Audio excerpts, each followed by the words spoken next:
En las afueras de Aguascalientes, donde el sol del semidesierto castiga la tierra agrietada y el viento levanta remolinos de polvo que danzan como espectros, se alzan los huesos de la hacienda de San Marcos. Sus muros de cantera, antes de un blanco orgulloso, ahora están manchados por la humedad y el olvido, cicatrices oscuras que reptan hacia un techo parcialmente colapsado que expone sus entrañas a los cielos. Los arcos de sus corredores, antes testigos de conversaciones sobre política y cosechas, ahora enmarcan un paisaje de desolación y maleza salvaje que se ha tragado los jardines de estilo francés. Es un lugar que respira un silencio denso, pesado, interrumpido únicamente por el crujido de la madera podrida y el silbido del aire a través de los cristales rotos. Para los jóvenes de la región, estas ruinas son un desafío, un escenario para historias de valor contadas en susurros. Vienen aquí por la noche, armados con las luces frías de sus teléfonos, buscando el escalofrío de la leyenda local, la del anunciante. El folclore advierte que si te tomas una fotografía entre estos muros decrépitos, a veces, solo a veces, una mancha anónima, una sombra con forma de rostro, aparece junto a ti en la imagen, un presagio digital de una desgracia inminente, un eco moderno de una maldad antigua de la que nadie recuerda el verdadero origen. Lejos del polvo y las supersticiones de la hacienda, en un estudio de la Ciudad de México, donde el único aroma es el de papel antiguo y cera para pulir madera, el historiador Mateo Castillo vivía inmerso en una era de certezas. Para él, el porfiriato no era una época de fantasmas, sino un intrincado mecanismo de progreso, tecnología y tensiones sociales documentadas en archivos y daguerrotipos. Con 30 años y una mente entrenada para diseccionar el pasado con el escepticismo de un cirujano, Mateo consideraba las leyendas como el producto natural de la memoria colectiva, una forma poética pero imprecisa de procesar el trauma. Su propio apellido, Castillo, era un vínculo lejano y casi académico con aquellos terratenientes de Aguascalientes. Una rama empobrecida de su árbol genealógico que lo convertía más en un observador distante que en un heredero. Su obsesión no era con el folclore, sino con la textura de la historia, con la química de las primeras emulsiones fotográficas, con la caligrafía en las cartas comerciales, con los hechos tangibles que podían ser catalogados, verificados y comprendidos.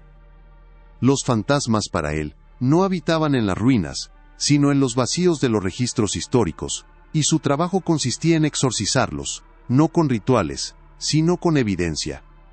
La historia que estás a punto de escuchar quedó enterrada por más de un siglo. Antes de que desenterremos este secreto, dinos en los comentarios desde qué ciudad nos acompañas, y si eres un apasionado de los misterios oscuros como este, asegúrate de estar suscrito. Todo comenzó no con un susurro en un pasillo oscuro, sino con el sonido seco y definitivo de un cerrojo de latón al ser abierto. Un baúl de viaje, heredado tras el fallecimiento de una tía abuela a quien apenas recordaba, había llegado a su departamento. El objeto en sí era una reliquia. Cuero español agrietado como la tierra de un lecho de río seco, correas que se deshacían al tacto, y un interior forrado en seda que alguna vez fue carmesí, ahora desteñida a un color rosado fantasmal. De su interior emanó una exhalación de tiempo contenido, el olor a alcanfor, a lavanda seca, y a ese indefinible aroma a fibras de papel y tela que han permanecido selladas en la oscuridad durante generaciones. Mateo, con la delicadeza de un arqueólogo, fue extrayendo los contenidos capa por capa. Un abanico de marfil con las varillas rotas, guantes de encaje amarillentos y frágiles como alas de libélula, un libro de oraciones con una estampa de la Virgen de Guadalupe marcando un salmo a medio leer. Eran los fragmentos mundanos de una vida pasada, objetos que hablaban de piedad, de vanidad y de una existencia silenciosa. No había nada allí que sugiriera un secreto, nada que insinuara el horror que yacía en el fondo, esperando pacientemente su momento para ser descubierto bajo la última capa de lino. Fue entonces cuando sus dedos tocaron la rigidez de un cartón grueso. Era una fotografía de gabinete, un retrato familiar formal fechado en 1910, conservado en un estado casi perfecto. La familia Castillo, sus antepasados, posaba con la solemne gravedad de la época. En el centro, presidiendo la escena, estaba don Ramiro Castillo, el patriarca, un hombre de porte aristocrático, con un bigote perfectamente cuidado y una mirada que parecía atravesar el lente de la cámara para juzgar al espectador. A su alrededor, su esposa, sus hijos, tíos y primos, todos vestidos con sus mejores galas. Un tapiz humano de la élite de Aguascalientes en la víspera de la Revolución. La técnica fotográfica era impecable, la claridad asombrosa, cada detalle del brocado de un vestido, cada alfiler de corbata, capturado con una precisión que Mateo, como estudioso del tema, admiró profundamente. Era una cápsula de tiempo, un instante de opulencia congelado para siempre, pero mientras sus ojos recorrían los rostros, se detuvieron en una de las figuras más jóvenes, una muchacha de no más de 16 años de pie en la segunda fila. Su nombre era Elena, su tía abuela. A diferencia de los demás, su sonrisa parecía forzada, y en sus ojos había una sombra, una aprensión que la cámara, con su honestidad cruel, no había logrado ocultar. Impulsado por una curiosidad puramente académica, Mateo llevó la fotografía a su escritorio, bajo la luz intensa de su lámpara de trabajo. Tomó una lupa de relojero, el instrumento que usaba para examinar firmas y sellos en documentos antiguos, y comenzó a escudriñar la imagen centímetro a centímetro. Fue entonces, en el espacio justo detrás del hombro de Elena, donde el mundo ordenado y lógico del historiador comenzó a fracturarse. No era una mancha, no era un reflejo. Sobre lo que parecía ser el cristal de una ventana en el fondo, una anomalía en la emulsión de la placa de vidrio original, había creado una forma. Al principio, su mente se aferró a explicaciones racionales, un daño por humedad, una reacción química inesperada, el fantasma de una doble exposición accidental. Pero cuanto más miraba, más se disolvían esas explicaciones. La forma tenía una estructura. Dos cuencas oculares vacías, el contorno de un pómulo descarnado, una mandíbula abierta en un grito silencioso. Era un rostro cadavérico, sutilmente superpuesto a la escena, tan débil que podría pasar desapercibido, pero una vez visto, imposible de ignorar. El aire pareció escaparse de sus pulmones, y tuvo que apoyar la mano en la mesa para estabilizarse, sintiendo un frío antinatural que no tenía nada que ver con la temperatura de la habitación. Con un temblor en las manos que lo sorprendió, le dio la vuelta al grueso cartón.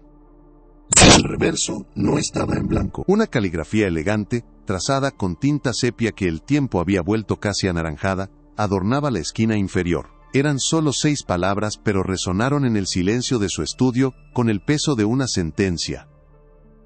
Elena. Días antes de la caída. La palabra caída. No muerte. No accidente. Caída. Era deliberada, específica y terriblemente ominosa.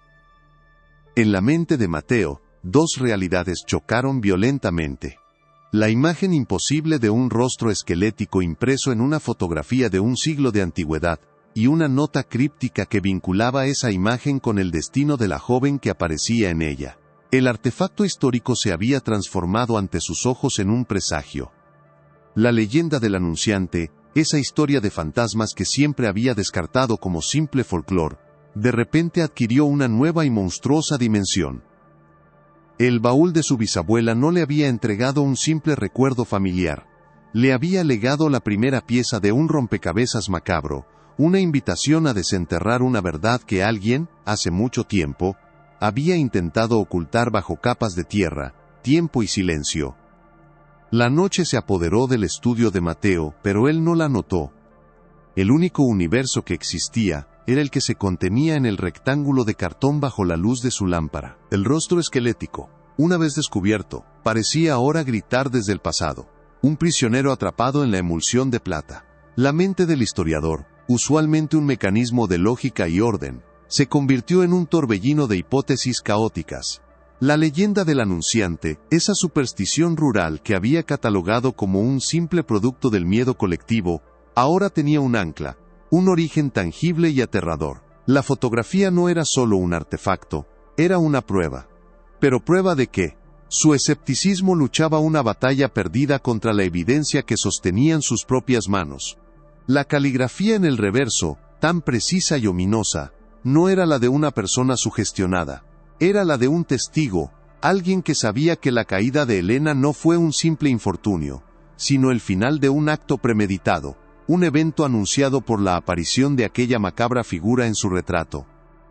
El primer impulso de Mateo fue puramente académico, desacreditar la imposibilidad.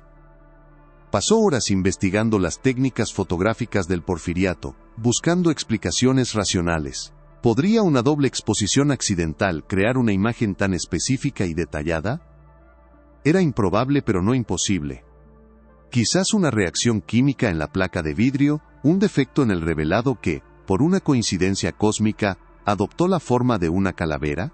Cada teoría que su mente científica construía se desmoronaba ante la cruda evidencia de la nota manuscrita. La conexión entre la imagen y el destino de Elena era deliberada, intencionada. Alguien había manipulado esa fotografía para que sirviera como un presagio, y ese alguien tenía que ser el propio fotógrafo. La pregunta entonces se transformó, volviéndose más oscura y personal. El hombre detrás de la cámara, el artista que había orquestado esa solemne escena familiar, era su propio antepasado, don Ramiro Castillo. El misterio ya no era un enigma histórico abstracto, era una mancha que se extendía a través de las generaciones hasta alcanzarlo a él. Con una determinación fría que reemplazó al shock inicial, Mateo supo que su investigación no podía continuar entre los cómodos confines de su estudio en la Ciudad de México. La verdad, o lo que quedaba de ella, yacía a 450 kilómetros de distancia, enterrada en la misma tierra agrietada de Aguascalientes de donde provenía la leyenda. Necesitaba archivos locales, registros parroquiales, los periódicos de la época que olían a tiempo y olvido. Necesitaba caminar por los mismos lugares, respirar el mismo aire seco, sentir el peso de la historia en el lugar donde había sucedido. Empacó una pequeña maleta, pero su equipaje más importante era la fotografía. Cuidadosamente envuelta en un paño de terciopelo y guardada en un maletín rígido, como una reliquia sagrada o una pieza de evidencia en un juicio que llevaba un siglo de retraso. El viaje en automóvil hacia el norte fue un tránsito no solo geográfico, sino temporal.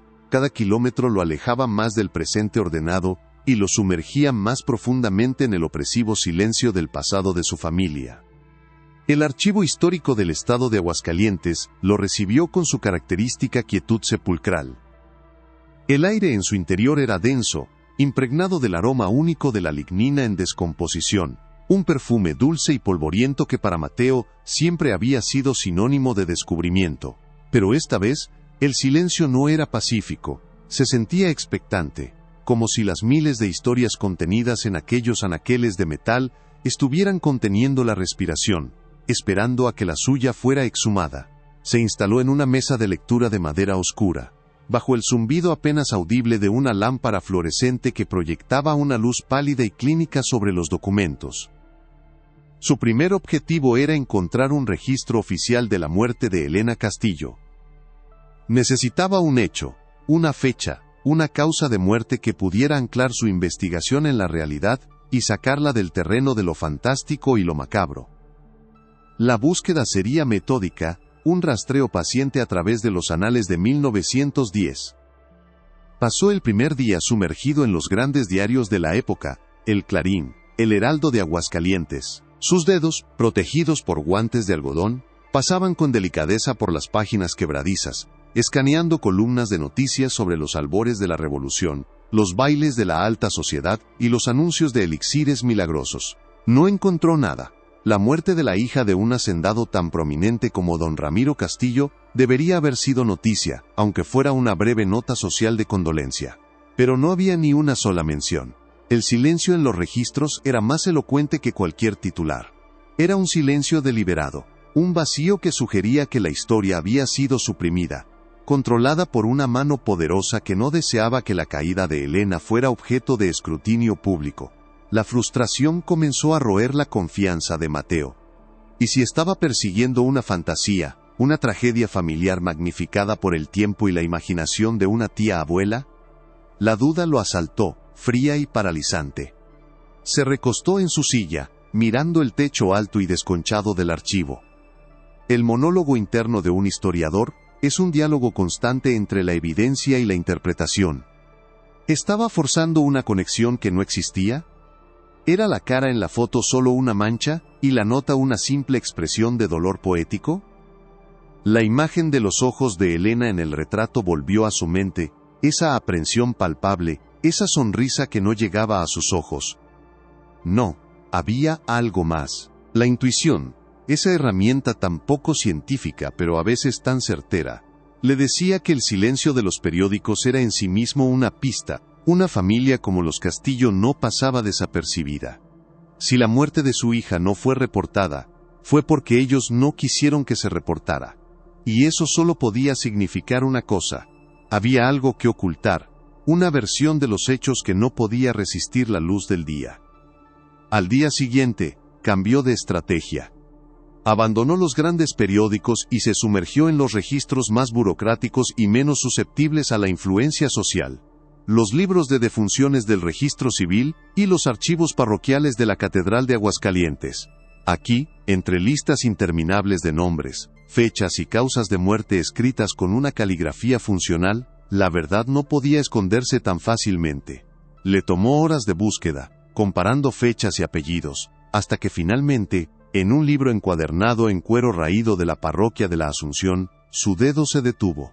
El nombre estaba allí, escrito con la tinta sepia de un párroco anónimo, Elena Castillo de la Vega, la fecha de su muerte, 18 de octubre de 1910, y la causa, registrada con una frialdad administrativa que helaba la sangre: trágica caída accidental desde el balcón de la alcoba principal, Hacienda de San Marcos. El aire pareció escaparse de sus pulmones. Tuvo que apoyar la mano en la mesa para estabilizarse, releyendo la frase que transformaba un misterio en un horror tangible. La fecha era apenas una semana después de la que aparecía en la fotografía familiar. La caída era real. La nota en el reverso de la foto no era una metáfora, era una crónica. El presagio se había cumplido con una puntualidad aterradora. La palabra accidental ahora le parecía una burla, una mentira grabada en un documento sagrado para perpetuar un engaño. La leyenda del anunciante, el rostro en la fotografía, la muerte de Elena. Las piezas del rompecabezas comenzaban a encajar, pero la imagen que formaban era infinitamente más monstruosa de lo que jamás había imaginado. Ya no se trataba de un fantasma que habitaba unas ruinas, sino del espectro de un crimen que había permanecido impune durante más de un siglo. Con el certificado de defunción como su primera prueba sólida, Mateo sintió una oleada de adrenalina investigativa. Ahora necesitaba entender el contexto, reconstruir el mundo que rodeaba a esa tragedia. Su atención se centró por completo en la figura de don Ramiro Castillo. ¿Quién era este hombre, más allá del patriarca severo del retrato? Volvió a los periódicos y a los archivos comerciales, pero esta vez buscando el nombre de su bisabuelo. Lo que encontró fue un torrente de elogios. Don Ramiro era descrito como un pilar de la comunidad, un hombre de la Ilustración en pleno semidesierto. Era un terrateniente progresista que había introducido nuevas técnicas de irrigación, un mecenas de las artes que financiaba a jóvenes pintores y, sobre todo, un aclamado pionero de la fotografía, un caballero de la ciencia que capturaba la belleza del mundo con su caja de luz mágica. La disonancia era brutal. ¿Cómo podía este hombre, celebrado por su visión y su intelecto, ser el mismo que estaba en el centro de un misterio tan oscuro? Mateo leyó artículos que detallaban las exposiciones fotográficas de don Ramiro, donde la élite de Aguascalientes admiraba sus retratos y paisajes. Era un hombre respetado, poderoso, cuya reputación parecía intachable. La fachada pública era tan sólida, tan perfecta, que hacía que las sospechas de Mateo parecieran casi una profanación. Sin embargo, la fotografía en su maletín contaba una historia diferente. Era una verdad silenciosa que contradecía cada palabra de elogio impresa en aquellos periódicos amarillentos. El verdadero don Ramiro no era el que posaba para la sociedad, sino el que se escondía detrás de la cámara, manipulando la luz y las sombras para sus propios fines inconfesables. Una nueva y terrible idea comenzó a formarse en la mente de Mateo. Si Elena había sido una víctima, ¿habría otras? Volvió a la fotografía familiar, a esa cápsula del tiempo que ahora le parecía un mausoleo. Con la ayuda de registros de bautismo y matrimonio, comenzó a identificar a otras personas en la imagen, más allá del núcleo familiar directo. Un primo lejano llamado Joaquín, conocido por sus deudas de juego. Un socio comercial de don Ramiro, de apellido Valenzuela, con quien, según algunos registros mercantiles, había tenido una agria disputa por tierras. Una joven sirvienta que aparecía en el fondo, casi fuera de foco, cuyo nombre no aparecía en ninguna parte, hizo una lista, un censo de los condenados potenciales, y con esa lista en mano, regresó a los libros de defunciones. El proceso fue lento, metódico y macabro. Uno por uno, fue buscando los nombres en los registros de los años siguientes a 1910. Y uno por uno, los encontró. Joaquín, el primo, fue hallado muerto en un callejón unos meses después. La causa oficial fue un suicidio por envenenamiento, atribuido a sus problemas financieros. El señor Valenzuela falleció a principios de 1911 de lo que fue diagnosticado como una fiebre cerebral súbita y violenta, una dolencia convenientemente vaga para la época. La joven sirvienta simplemente desapareció. Su rastro se perdió en el caos creciente de la revolución, una de tantas almas anónimas devoradas por la historia. Cada descubrimiento era un golpe de martillo, clavando la certeza del horror en el corazón de Mateo. No era una coincidencia. Era un patrón. El archivo que antes le parecía un santuario del conocimiento ahora se sentía como una morgue. Cada libro que abría parecía exhalar un aliento de muerte. La fotografía de 1910 no era un retrato familiar, era una alineación, una selección de objetivos. Don Ramiro no solo había fotografiado a su familia, había estado curando una colección de futuras víctimas. El historiador sintió un escalofrío que recorrió su espalda, un frío que nacía del reconocimiento de una maldad metódica, paciente e inimaginablemente cruel. La leyenda del anunciante no se trataba de una maldición que caía al azar sobre quienes se fotografiaban en la hacienda. Era la firma de un asesino en serie que utilizaba el folclore y la superstición como una cortina de humo para ocultar sus crímenes a plena vista. Se dio cuenta de que los registros públicos solo podían llevarlo hasta cierto punto. Ofrecían hechos, fechas y mentiras oficiales, pero carecían del elemento humano, de la emoción, del miedo. Necesitaba una voz de la época, un testimonio que pudiera describir lo que se sentía vivir en esa casa, bajo la mirada de don Ramiro. Fue entonces cuando un recuerdo vago, una anécdota contada por su abuela sobre el baúl de viaje, volvió a su mente. Había hablado de un compartimento secreto, un doble fondo donde su bisabuela, doña Inés, la esposa de don Ramiro, guardaba sus objetos más preciados. Un sudor frío recorrió la frente de Mateo. ¿Y si no guardaba joyas o cartas de amor, sino algo mucho más peligroso, un diario? La idea era tan potente que lo obligó a actuar de inmediato. Dejó su trabajo en el archivo y emprendió el viaje de regreso a la Ciudad de México. El viaje de vuelta fue una tortura. Cada kilómetro que lo acercaba a su apartamento, era un kilómetro más cerca de una verdad que ahora temía descubrir. El baúl, que había sido una curiosidad histórica, ahora lo esperaba en su estudio como un sarcófago. La posibilidad de encontrar el diario de doña Inés era a la vez excitante y aterradora. Sería la clave para desbloquear el misterio, pero también podría confirmar que la sangre que corría por sus venas era la de un monstruo. La fachada de progreso y civilización del porfiriato se había resquebrajado, revelando una barbarie primitiva oculta bajo cuellos almidonados y modales refinados. Y esa barbarie llevaba su propio apellido. De regreso en la soledad de su estudio se arrodilló frente al baúl de cuero agrietado. Ya no lo veía como un simple objeto, sino como un cofre del tesoro maldito. Con una delicadeza casi quirúrgica, comenzó a examinar el interior forrado en seda descolorida. Sus dedos buscaron costuras inusuales, paneles de madera que sonaran huecos, cualquier irregularidad que delatara la existencia de un compartimento oculto. Pasó casi una hora en una búsqueda frustrante, hasta que su pulgar presionó una pequeña roseta de madera tallada en una de las esquinas. No hubo un clic audible, sino un suave ceder, y una sección del fondo del baúl se levantó ligeramente. Con el corazón latiéndole en la garganta la levantó. Debajo, en un hueco perfectamente tallado, yacía un pequeño libro encuadernado en cuero oscuro, sin título ni marca alguna. Al abrirlo, el olor a papel sellado durante un siglo llenó el aire, un aroma seco y ligeramente ácido. La primera página confirmó sus esperanzas y sus miedos. Con una caligrafía elegante y fluida, estaban escritas las palabras: propiedad de Inés de la Vega de Castillo. Era el diario. La voz que había estado buscando, la testigo silenciosa de los horrores de la hacienda de San Marcos. Con manos temblorosas, comenzó a leer, preparándose para entrar en la mente de la mujer que había dormido junto al monstruo. Las primeras páginas eran mundanas, crónicas de la vida de una hacendada. Hablaban de cosechas, de visitas sociales, de la salud de sus hijos. Doña Inés escribía con orgullo sobre su esposo, sobre su inteligencia y su pasión por la ciencia de la fotografía. Lo llamaba su artista, el hombre que podía detener el tiempo con su máquina. Las palabras, en su inocencia, eran desgarradoras. Mateo sentía la náusea de la premonición, sabiendo que ese mundo de orden y respetabilidad estaba a punto de ser destrozado. Pasó las páginas rápidamente, buscando el año fatídico 1910. Y entonces, el tono del diario cambió abruptamente. La caligrafía, antes serena y controlada, se volvió más apretada, casi febril. Inés comenzó a describir a su esposo de una manera nueva y escalofriante.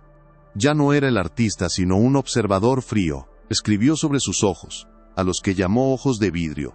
2 lentes que parecían analizar el mundo sin sentir nada.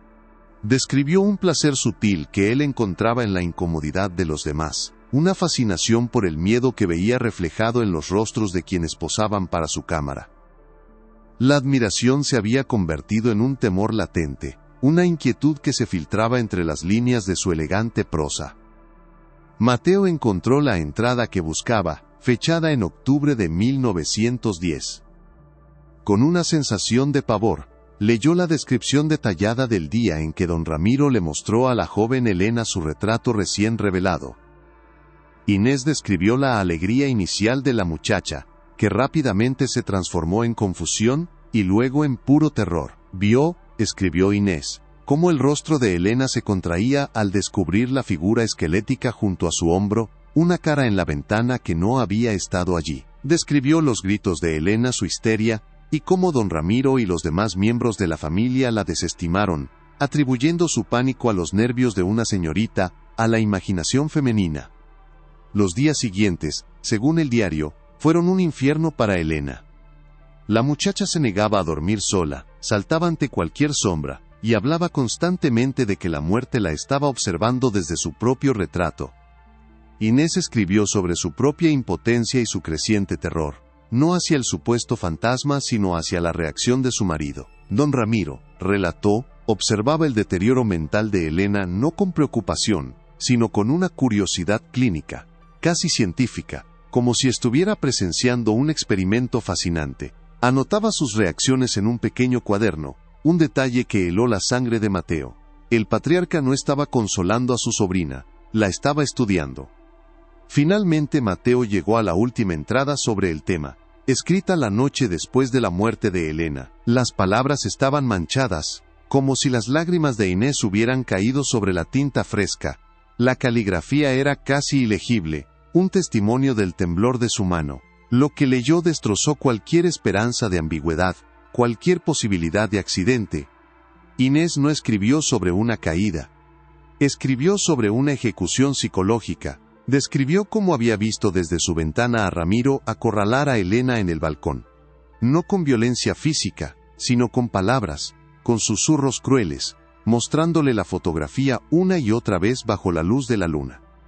La frase final de la entrada golpeó a Mateo con la fuerza de un impacto físico. Con una claridad devastadora, doña Inés había escrito la verdad que había guardado durante toda su vida, la verdad que ahora gritaba desde la tumba.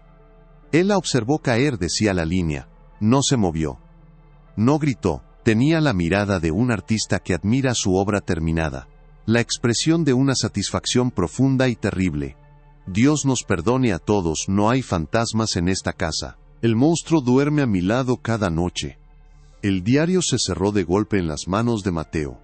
El misterio de la fotografía maldita había sido resuelto, pero la investigación sobre la verdadera naturaleza del monstruo que era don Ramiro Castillo apenas acababa de comenzar. El diario de doña Inés no era una simple crónica, era un testamento de terror contenido, un grito ahogado en tinta sobre papel. Mateo lo cerró con una lentitud reverente, como si el cuero oscuro pudiera quemarle los dedos. El silencio de su estudio en la Ciudad de México se había vuelto denso, opresivo, cargado con el peso de una verdad que era infinitamente más perversa que cualquier cuento de fantasmas. El anunciante no era un espectro errante, sino la firma de un artista del pánico, la rúbrica de un depredador que usaba la ciencia y la superstición como sus pinceles. La investigación había dado un giro fundamental. Ya no se trataba de probar si había ocurrido un crimen, sino de desentrañar la escala y la filosofía de una monstruosidad que llevaba su propio apellido. El rostro de don Ramiro en la fotografía familiar, antes el de un patriarca severo, ahora se había transformado en la máscara de un coleccionista de almas. Un hombre que no solo mataba, sino que saboreaba el proceso, documentando el miedo con la misma precisión con la que un botánico cataloga una nueva especie de planta venenosa. La mente de Mateo, entrenada para encontrar patrones en la historia, ahora veía uno con una claridad aterradora, la fotografía como presagio, el terror psicológico como arma, y la muerte como el acto final de una obra de arte macabra. La revelación del diario lo obligó a reevaluar cada pieza de evidencia que había reunido. Las muertes accidentales y las fiebres súbitas de las otras personas en el retrato ya no parecían meras coincidencias sospechosas, ahora eran los capítulos de una misma novela de horror. El suicidio del primo Joaquín, el colapso del socio Valenzuela, la desaparición de la joven sirvienta, todos habían posado para la cámara de don Ramiro, todos habían visto sus retratos. Mateo podía imaginarlo, la misma escena repitiéndose una y otra vez. La presentación de la fotografía, el descubrimiento de la cara cadavérica, los días de paranoia creciente, y finalmente el empujón final hacia el abismo, ya fuera literal o figurado. Pero el diario de doña Inés, aunque devastador, era el testimonio de una esposa aterrorizada. Para el mundo, para la historia, seguía siendo una fuente subjetiva. Necesitaba algo más, una prueba irrefutable, un documento que conectara la mente retorcida de don Ramiro con los medios físicos de sus crímenes. La respuesta, lo sabía, no estaba en su estudio. Tenía que volver a Aguascalientes, pero esta vez no iría a los archivos públicos. Iría a la fuente, al nido del depredador, la hacienda de San Marcos. El viaje de regreso fue diferente. La primera vez había sido impulsado por la curiosidad académica. Esta vez, lo impulsaba el peso de una obligación moral hacia las víctimas silenciosas. Mientras conducía a través del paisaje árido, la imagen de la hacienda en ruinas que había visto en fotografías ya no le parecía un simple lugar de leyenda, sino un mausoleo, una tumba que albergaba no solo los huesos de un edificio, sino los ecos de un sufrimiento inimaginable. Sabía que los archivos de la propia hacienda, si es que algo sobrevivía, podrían contener las piezas que le faltaban. Los registros de la propiedad, los libros de contabilidad, y lo más importante, la correspondencia personal de don Ramiro. Un hombre tan metódico, tan obsesionado con el detalle como lo describía su esposa, seguramente habría dejado un rastro de papel. Un hombre que se veía a sí mismo como un científico y un artista, no actuaría por impulso, planificaría, estudiaría y documentaría. Mateo no buscaba una confesión, buscaba los planos de la maldad. Dentro de los muros de la hacienda, el tiempo parecía haberse detenido en un estado de perpetua decadencia. El aire era pesado, inmóvil, cargado con el olor a polvo, a madera podrida, y a la tierra húmeda que se filtraba por las grietas de los cimientos. A diferencia de los archivos públicos, aquí no había orden. Cajas de documentos se deshacían en los rincones de lo que una vez fue el despacho de don Ramiro, sus contenidos esparcidos por el suelo como hojas de otoño, devorados por la humedad y los insectos. Fue un trabajo de arqueología forense. Con una mascarilla para protegerse del polvo y guantes para no dañar más los frágiles papeles, Mateo pasó días enteros arrodillado en el suelo, rescatando fragmentos de historia. La mayoría eran intrascendentes, facturas de semillas, contratos de jornaleros, cartas de felicitación de otros hacendados. La fachada de normalidad de don Ramiro era tan meticulosa en sus documentos como lo había sido en su vida pública. La frustración comenzó a carcomerlo. Cada página en blanco, cada carta comercial, se sentía como un callejón sin salida, una burla desde el pasado. Su mente regresaba una y otra vez a la descripción de Inés. Un hombre que anotaba las reacciones de Elena en un cuaderno. Don Ramiro era un documentalista del horror. ¿Dónde estaban esos documentos? Fue entonces, en el fondo de un baúl de contabilidad carcomido por las termitas, que encontró una caja de madera más pequeña, cerrada con un cerrojo oxidado. No contenía libros de cuentas, sino fajos de cartas atados con una cinta de seda descolorida. La caligrafía era la de don Ramiro, pero el destinatario no era nadie de la región. Las cartas estaban dirigidas a un tal Dr. Alistair Finch, en Londres, Inglaterra. Un químico y boticario, según el membrete de las respuestas. Con un cuidado extremo, Mateo desató la cinta y comenzó a leer. Al principio, la correspondencia parecía puramente profesional. Don Ramiro solicitaba los químicos más puros para su fotografía: nitrato de plata, cianuro de potasio, colodión. Pero a medida que avanzaba en la cronología de las cartas, el tono de las solicitudes se volvía extrañamente específico y siniestro. Dejó de preguntar por químicos fotográficos y comenzó a indagar sobre compuestos menos comunes. En una carta fechada en 1908, preguntaba sobre las propiedades del fósforo blanco, no para la fotografía, sino sobre su capacidad para crear una luminiscencia sutil en la oscuridad cuando se aplicaba en una capa delgada sobre vidrio. La mente de Mateo se aceleró. ¿Era así como creaba el efecto fantasmal? Pintando el rostro de la muerte en el negativo con un químico casi invisible que solo se revelaba bajo ciertas condiciones. El descubrimiento fue electrizante, pero la siguiente carta lo dejó sin aliento. Fechada en 1909, apenas un año antes de la muerte de Elena y las otras víctimas, la pregunta de don Ramiro era directa y escalofriante. Escribió al Dr. Finch: busco su consejo experto sobre un alcaloide de la nuez vómica, la estricnina. Me interesa particularmente su aplicación en dosis mínimas. Aquellas que no producirían la rigidez característica de un envenenamiento obvio, sino que imitarían los síntomas de una afección neurológica fulminante. Una fiebre cerebral, como la llamarían nuestros médicos locales. Busco un efecto que sea a la vez letal e indetectable. Mateo tuvo que dejar la carta sobre una mesa polvorienta, sintiendo una ola de náuseas, la fiebre cerebral súbita y violenta. Las mismas palabras del certificado de defunción del señor Valenzuela. No era una coincidencia. Era una receta. Allí estaba, la prueba irrefutable que había estado buscando. El diario de Inés había revelado el porqué psicológico, y estas cartas revelaban el cómo químico. Don Ramiro no solo era un sádico, era un asesino metódico y paciente. Un científico que investigaba sus métodos, con la misma diligencia con la que investigaba su arte. Había encontrado la conexión entre la mente del monstruo y sus herramientas. Pero aún faltaba una pieza. El lugar donde el artista creaba su obra. El laboratorio. El cuarto oscuro, doña Inés lo había mencionado de pasada en su diario. Un lugar en el sótano, al que solo Ramiro tenía acceso. Un santuario al que prohibía la entrada a todos, incluida ella. Mateo sabía que tenía que encontrarlo.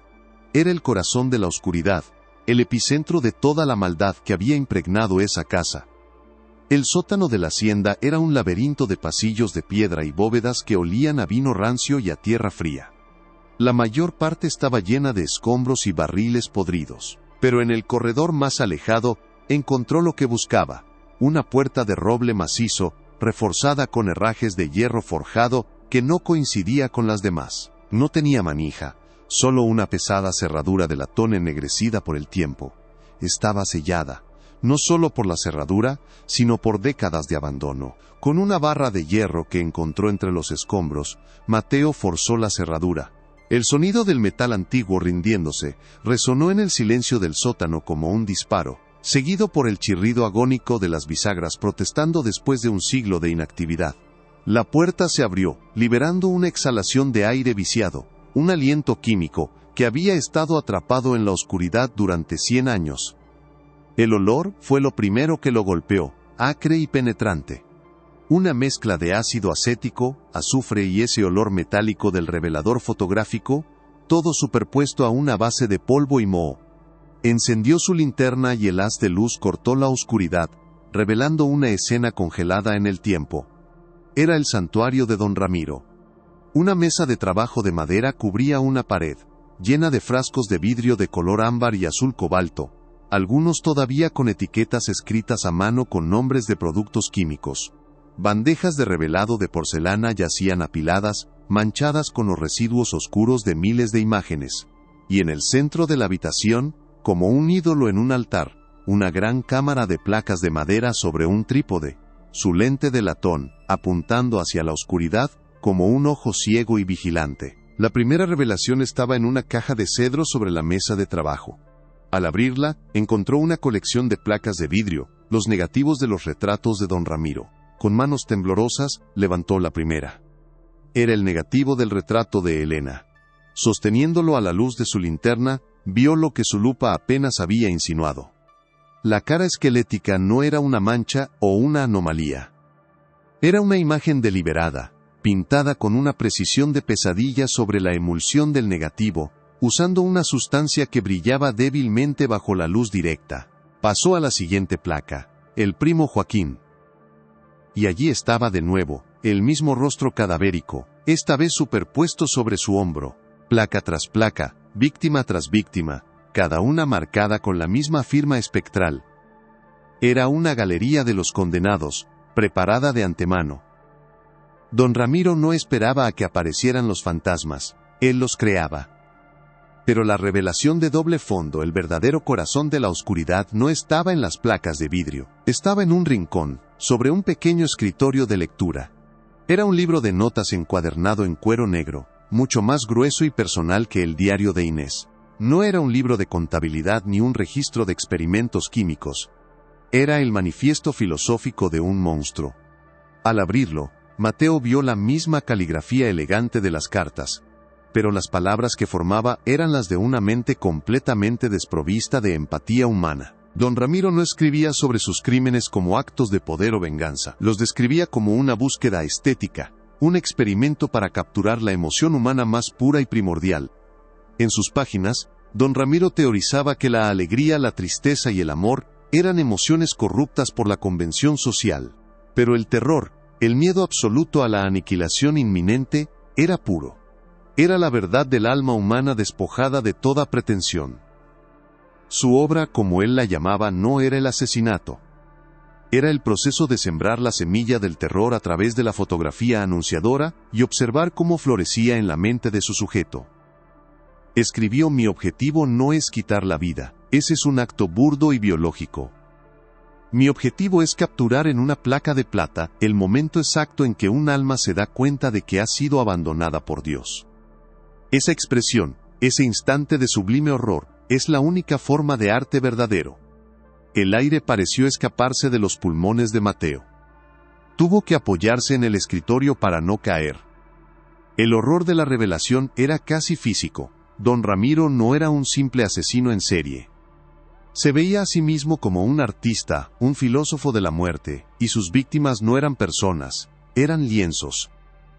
El cuarto oscuro no era un laboratorio, era su estudio. La cámara no era una herramienta, era su pincel. La leyenda del anunciante no era un eco distorsionado de sus crímenes, era, en su mente retorcida, el título de su gran exposición, una que había durado años y cuya galería eran las tumbas y los recuerdos aterrorizados de una comunidad entera. Mateo se quedó de pie en el silencio del cuarto oscuro, el haz de su linterna iluminando el polvo que danzaba en el aire como cenizas. En una mano sostenía el diario de Inés, la crónica del sufrimiento, en la otra el manifiesto de Ramiro, la justificación de la barbarie. Tenía todas las piezas: la fachada pública, la tortura privada, el método químico, la herramienta fotográfica, y finalmente, la filosofía de pesadilla, que lo unía todo.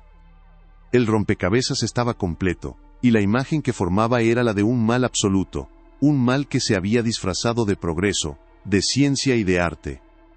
El escenario para el enfrentamiento final con la verdad estaba montado, no en un tribunal, sino en las páginas de la historia que él ahora estaba obligado a reescribir.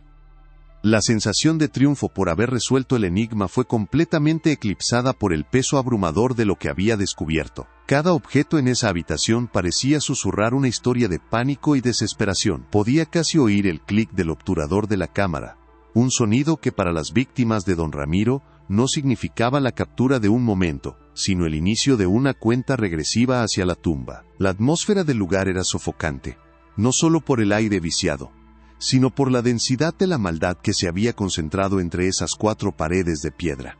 Era un lugar donde la ciencia se había convertido en sadismo y la estética en una excusa para la depredación.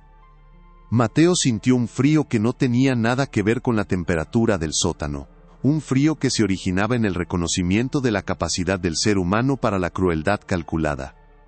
Con el libro de notas de don Ramiro en su maletín, junto a las cartas y la fotografía original de Elena, Mateo finalmente salió del cuarto oscuro. Al cerrar la pesada puerta de roble, sintió que estaba sellando una tumba por segunda vez. Pero sabía que la historia no podía permanecer enterrada allí. Tenía la responsabilidad de sacarla a la luz, de dar voz a Elena, a Joaquín, a Valenzuela, y a todos los demás cuyos últimos días habían sido un infierno orquestado por su propio antepasado. La leyenda del anunciante finalmente sería explicada, no como un cuento sobrenatural, sino como el legado de un trauma real, la cicatriz que un hombre dejó en el alma de una comunidad. La investigación había llegado a su fin, pero el trabajo de contar la verdad apenas comenzaba. El viaje de regreso a la Ciudad de México fue un trance silencioso. El paisaje desértico que pasaba por su ventana parecía reflejar el vacío que sentía por dentro. Había comenzado esta jornada como un historiador escéptico, buscando una explicación lógica para una anomalía en una fotografía. Ahora regresaba como el custodio de una historia familiar monstruosa, un portador de secretos que redefinirían el legado de los Castillo para siempre. La búsqueda de la verdad lo había llevado a los corredores más oscuros del pasado, y al hacerlo, lo había cambiado irrevocablemente. Ya no veía la historia como una colección de hechos y fechas, sino como un campo de batalla entre la memoria y el olvido, donde la justicia a veces llega con un siglo de retraso, traída a la luz por la persistencia de quienes se niegan a dejar que los muertos permanezcan en silencio. El libro de notas de don Ramiro descansaba en el asiento del copiloto, su presencia era casi una entidad física en el coche. Mateo podía sentir la frialdad de su lógica perversa irradiando a través del cuero. No era solo la prueba de una serie de asesinatos, era una ventana a la mente de un hombre que había logrado separar por completo su intelecto de su humanidad. Don Ramiro representaba la sombra más oscura del porfiriato, esa era de progreso y ciencia que él tanto admiraba. Era la prueba de que la razón, desprovista de empatía, no conduce a la iluminación, sino a una forma más eficiente y refinada de barbarie. La cámara, el símbolo de la modernidad y la verdad objetiva, en sus manos se había convertido en el arma de un terrorista psicológico. Mientras las luces de la ciudad comenzaban a aparecer en el horizonte, Mateo supo exactamente lo que tenía que hacer. No entregaría las pruebas a las autoridades. El crimen era demasiado antiguo para la justicia legal. Su deber era con la historia. Escribiría todo, publicaría los extractos del diario de Inés y del manifiesto de Ramiro. Destruiría la fachada del respetado hacendado y revelaría al monstruo que se escondía debajo. Le daría a las víctimas sus nombres y sus historias, liberándolas de la caricatura de una leyenda de fantasmas. Su victoria no sería un veredicto en un tribunal, sino la corrección del registro histórico. La restauración de la verdad, por horrible que ésta fuera. El peso de su apellido se había vuelto más pesado. Pero también lo era su determinación. La fotografía de 1910, la que había iniciado todo, ahora le parecía diferente. Ya no era solo un presagio o una pieza de evidencia. Era un campo de batalla congelado en el tiempo. En ella veía el desafío silencioso en los ojos de don Ramiro, la aprensión oculta en la sonrisa de Elena, la inocencia inconsciente de las otras futuras víctimas, y la presencia invisible pero todopoderosa del fotógrafo, el director de la tragedia que estaba a punto de desarrollarse. Era un microcosmos de todo lo que había descubierto, la opulencia que ocultaba la podredumbre, la familia que albergaba al depredador, y la imagen que pretendía capturar la vida, pero que en realidad servía para anunciar la muerte. El círculo de la investigación se había cerrado. ¿Cuál parte de esta revelación sombría más te chocó? Deixe su reacción en los comentarios.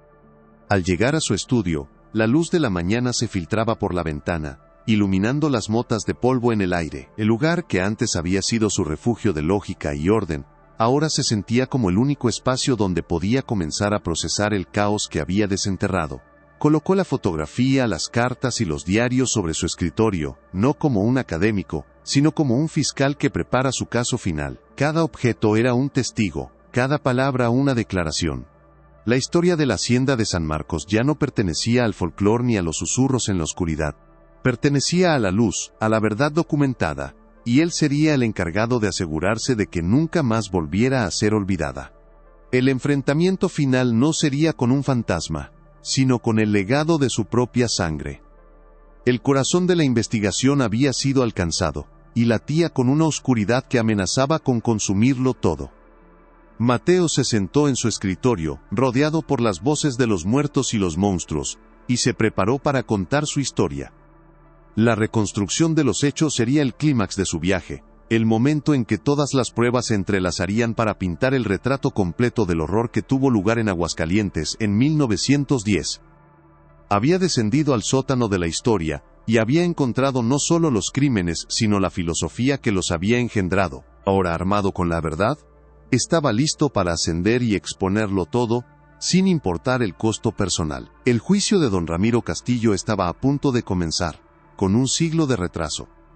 La noche del 18 de octubre de 1910, la luna llena colgaba sobre la hacienda de San Marcos como un ojo blanco y sin párpados, bañando los arcos de cantera en una luz fantasmal que afilaba las sombras y las convertía en abismos. Dentro de la casa el silencio era una entidad palpable, rota solo por el sollozo ahogado de una joven al borde del colapso.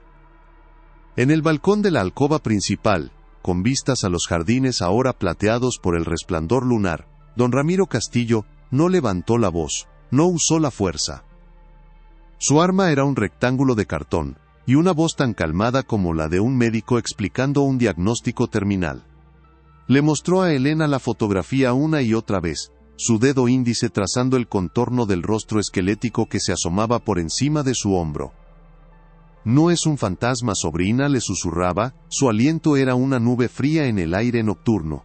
«Es la verdad, es el arte revelando la fragilidad que todos llevamos dentro. La tuya es simplemente más hermosa». Elena, con la mente destrozada por días de paranoia inducida, retrocedió, sus talones encontrando el borde del balaustre de piedra.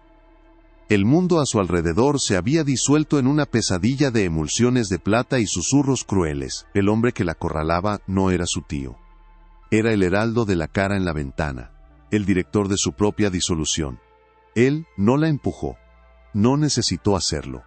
Simplemente observó, con la curiosidad desapasionada de un entomólogo, cómo el terror finalmente rompía su equilibrio. Cómo su grito se cortaba abruptamente al inclinarse hacia el vacío.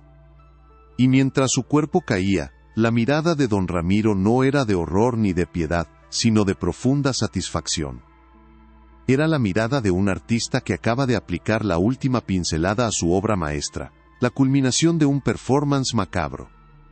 El libro de notas encuadernado en cuero negro, descubierto por Mateo en el santuario del cuarto oscuro, no era una confesión sino un manifiesto, la tesis doctoral de un monstruo.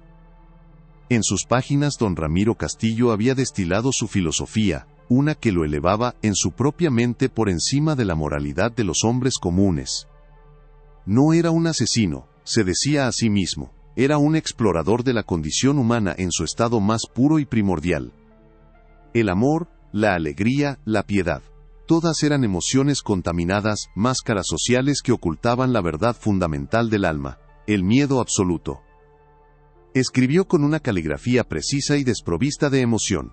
La cámara no miente, captura la luz, y la luz revela la superficie. Pero mi trabajo es fotografiar la oscuridad que hay debajo. Al presentar a mi sujeto su propio fin anunciado, al permitir que el conocimiento de su mortalidad florezca en sus mentes como una orquídea negra, los preparo para el único retrato verdadero que jamás tendrán. El momento en que la certeza de la aniquilación borra toda pretensión, es el único instante de honestidad absoluta en una vida de engaños. No soy un destructor de vidas. Soy un preservador de verdades, un coleccionista de los últimos suspiros del alma. Sus víctimas no eran personas, eran especímenes. La hacienda no era su hogar, era su laboratorio, y la leyenda del anunciante, que aterrorizaría a generaciones, no era una consecuencia no deseada de sus crímenes, sino el título que él mismo le habría dado a su exposición final, la prueba de que su arte trascendía la vida y se instalaba en la inmortalidad del miedo colectivo. ¿Qué parte de esta sombría revelación te ha impactado más? Deja tu reacción en los comentarios. La publicación de los hallazgos de Mateo Castillo cayó como una bomba sobre la historia de Aguascalientes. El artículo, meticulosamente documentado con facsímiles del diario de doña Inés, extractos de la correspondencia química de don Ramiro y las aterradoras citas de su manifiesto personal, no dejó lugar a dudas. La fachada del patriarca progresista, del pilar de la sociedad porfiriana, se derrumbó para revelar los cimientos podridos de una mente depravada. La historia de don Ramiro Castillo fue reescrita no con la tinta del respeto, sino con la de la infamia. Impulsadas por la presión pública y el peso de la evidencia, las autoridades locales autorizaron la exhumación de los restos de Arturo Valenzuela, el socio comercial cuya muerte había sido atribuida a una fiebre cerebral. Un análisis forense moderno, realizado más de un siglo después de su muerte, encontró lo que las cartas a Londres habían prometido: trazas inequívocas de alcaloides de estricnina en los fragmentos óseos. La ciencia, la misma herramienta que don Ramiro había pervertido para sus fines sádicos, se convirtió en su delatora final desde la tumba. La justicia, aunque tardía, había encontrado una voz a través de la ciencia y la persistencia de un historiador que se negó a aceptar un cuento de fantasmas como respuesta. El anunciante había sido finalmente identificado, y su nombre no era el de un espectro, sino el de un hombre de carne y hueso, un monstruo que se había escondido a plena vista protegido por su poder, su riqueza y el velo de la superstición que él mismo había tejido con tanto esmero. El impacto de la verdad reverberó mucho más allá de las páginas de las revistas académicas y los informes forenses. Para la comunidad de Aguascalientes, la leyenda del anunciante se transformó de la noche a la mañana. La emoción barata de un desafío juvenil en las ruinas de la hacienda de San Marcos fue reemplazada por una solemnidad sombría. La hacienda ya no era un lugar para buscar fantasmas, sino un sitio para recordar a las víctimas. Se convirtió en un monumento no oficial al trauma, un recordatorio silencioso de que el verdadero horror rara vez proviene de lo sobrenatural, sino de las profundidades de la psique humana. Para Mateo, la resolución del misterio no trajo la paz que esperaba. Había dado un nombre y una historia a los silenciados, pero al hacerlo, había confirmado la mancha en su propio linaje. El conocimiento de que la misma sangre que corría por sus venas había pertenecido a un hombre capaz de tal crueldad calculada, se convirtió en una carga silenciosa, un peso que llevaría por el resto de su vida. Su obsesión por la verdad lo había llevado a la victoria, pero fue una victoria que lo dejó sintiéndose hueco, para siempre conectado a la oscuridad, que había trabajado tan duro por exponer. Su identidad como historiador se fusionó con la de un custodio, el guardián de una historia familiar que era a la vez una fascinación académica y una herida personal. Al final, la historia de don Ramiro Castillo y su arte macabro deja una pregunta inquietante suspendida en el aire, tan persistente como el olor a químicos en su cuarto oscuro abandonado. Cuando la tecnología, el arte y la ciencia, los supuestos pilares del progreso humano, son empuñados por una mente desprovista de empatía, no se convierten simplemente en herramientas, sino en amplificadores de la barbarie. La cámara de don Ramiro, un artefacto diseñado para capturar y preservar la vida, se convirtió en sus manos en un arma de tortura psicológica y en un heraldo de la muerte. Y así, la pregunta final no es sobre los fantasmas que habitan las ruinas, sino sobre las imágenes que nos dejó el monstruo.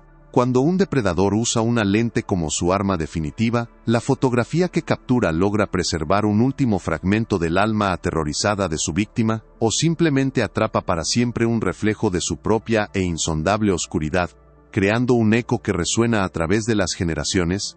La verdad, como la cara en la ventana, a veces se esconde a plena vista, esperando a que alguien tenga el valor de mirar más de cerca. Si la búsqueda de la verdad en este caso te mantuvo cautivo hasta el final, demuestra tu apoyo dándole un me gusta al video y compartiéndolo con alguien que también ame un buen misterio. Y para no perderte ninguna de nuestras futuras investigaciones en Archivos Olvidados, suscríbete y activa la campana.